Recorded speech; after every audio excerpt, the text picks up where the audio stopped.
When's the quiz? Don't worry about that right now. Just listen. So in working the problem just now, again, I did not know this would happen. So Hugo, could you read me your problem real quick? Yeah. 2x to the 3 minus 6x squared Okay. plus 32x Okay. plus 40. Okay, good. And we got F of -1 yeah. equals 0. Good. So again, please pay attention. This will affect you. So like I said, we might as well just rip this Band-Aid off, get this done. So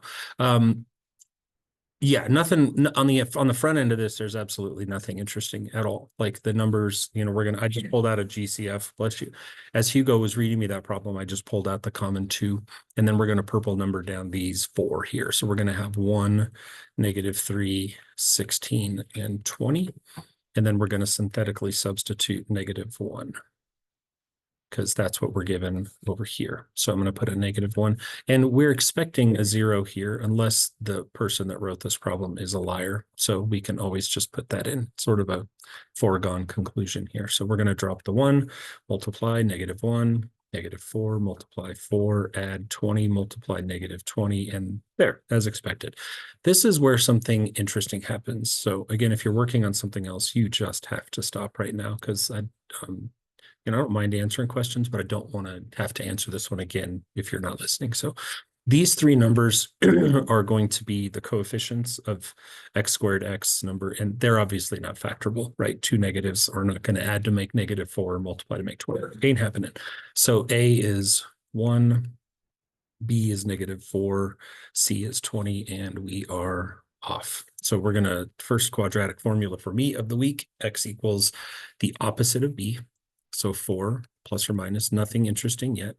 The square root of b squared, which is 16, minus 4, blank, blank, all divided by 2 times a, and 2 times 1 is 2. And what you're used to happening, and I did this on purpose, what you're used to happening is I've been placing a lot of negatives right where this green arrow is pointing. But I am not in control of this assignment. So Delta Math is going to pull them from a random bank. There's probably hundreds of questions in the bank, maybe dozens, I don't know. But what happens is when I don't put a negative there, then the minus never gets a chance to change to plus. And we're going to have a back end heavy subtraction problem, which if you passed 4th grade, means that when you try to subtract more than you have, what happens? You get negatives, right? That's just math 101. So then this one's never going to get a chance to flip back to plus.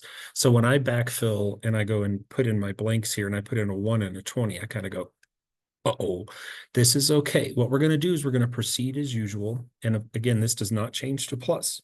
So what's happening in the discriminant is actually 16 minus, there is no plus. 16 minus 4 times 20 is 80.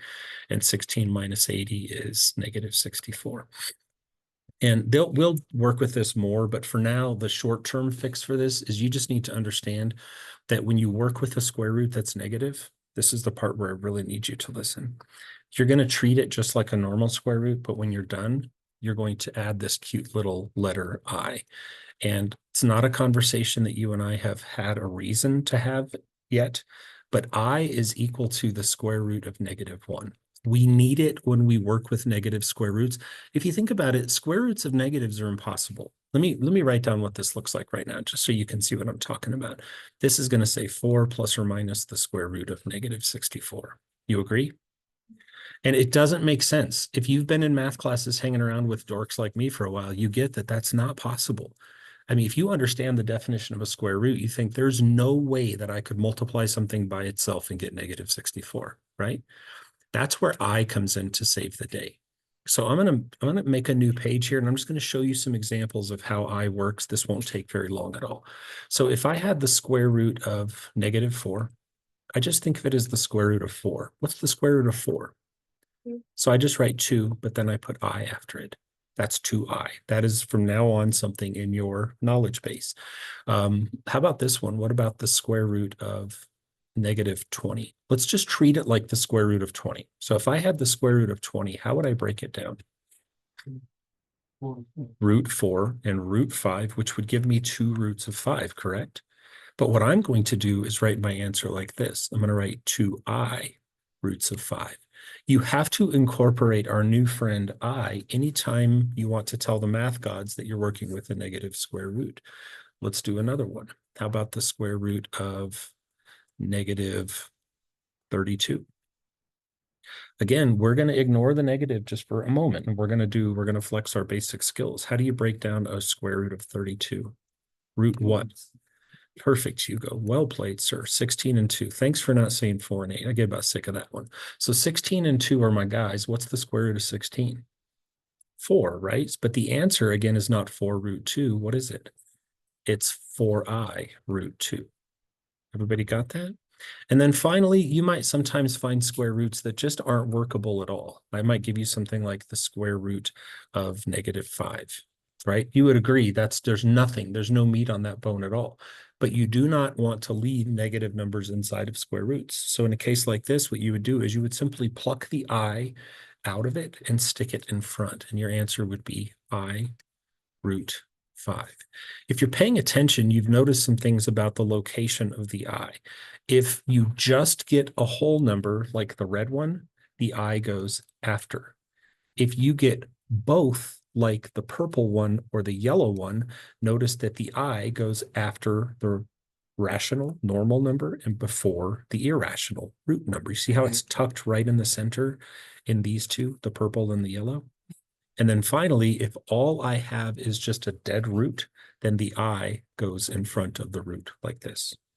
The reason we don't put I after a root is because if someone put this, there is a dilemma there. And mathematicians decided long ago that rather than have the debate about, is this person saying that the I is inside the square root or not? Because some people are lazy. And if you make a square root sign that's just a little bit too long like this, you can see the confusion, right? So if we always make a promise to put our I's in front of our roots, then no one will ever wonder where it's supposed to be, correct? So please continue. I see that you all were listening and I appreciate that. So if you have any of those, again, let me know. I'm going to go back to Hugo's problem now. And what he's going to have is, but you just figured this out. What's the square root of negative 64? It's 8i, right? And so what Hugo now has is 4 plus or minus 8i divided by 2. And the Dorito still takes effect. This I is out of play, but this 4, this 8, and this 2 are all in the Dorito of reduction, correct? What can all the Dorito numbers be divided by? 2. So Hugo's final answer is going to be 2 plus or minus 4i, like that. Does that make any sense at all? So I didn't intend to introduce our new friend I today, but hey, might as well cross the bridge when you get there. And well, we just got there. So let me know if you encounter any more negative roots, but just treat it like normal. Just make sure you put an I before the radical, not after, before. Yeah. Great question, Hugo. Thank you for that.